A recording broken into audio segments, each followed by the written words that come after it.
मेरे पास एक केस आया हुआ है फेमा का, जिसके अंदर कंसाइनमेंट एक्सपोर्ट्स के ट्रांजैक्शन है। कंपनी जो है मैन्युफैक्चरिंग कंपनी है इंडिया के अंदर, यूएस के अंदर उन्होंने बेसिकली एक पर्टिकुलर कंपनी के साथ जॉइंट वेंचर किया, जिसके अंदर यूएस के अंदर माल बेचने की सारी रिस्पॉन्सिबिलिटी उस एंटिटी की थी।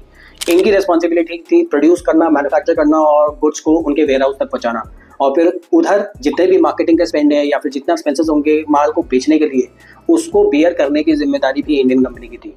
अब इस केस में इनको हो गया लॉस। इस रीजन की वजह से इन्होंने जितना भी माल बेचा उसको रिकवर नहीं कर पाए। ये लोग आए थे मेरे पास कि मेरे जितने भी डेटर्स खड़े हैं मेरे बुक्स ऑफ अकाउंट्स के अंदर, उसको राइट ऑफ करवा दो। लेकिन जब राइट ऑफ करने के लिए आप जाओगे तो फेमा के अंदर बेसिकली उतना अमाउंट का, अप्रॉक्सीमेटली 20 करोड़ का अमाउंट था। 20 करोड़ के अमाउंट का राइट ऑफ का अप्रूवल आपको आसानी से नहीं मिलेगा। आरबीआई बहुत ज़्यादा स्केप्टिकल हो जाता है। इस केस में हमने एक वे आउट निकाला जो कि है कंसाइनमेंट एक्सपोर्ट्स। एक नोट बनाया, उस नोट के अंदर हमने ये दिखाया कि हमारा जो है वो रियल एक्सपोर्ट नहीं था, हमारा कंसाइनमेंट एक्सपोर्ट था। और कंसाइनमेंट एक्सपोर्ट के जितने भी टर्म्स एंड कंडीशंस है वो सारे के सारे हमारे केस में क्यों फॉलो हो रही है, उसका हमने पूरा का पूरा राइटअप बना के कंपनी को दिया। कंपनी भी कन्विंस हो गई कि हाँ, ये this is the best way to deal with it.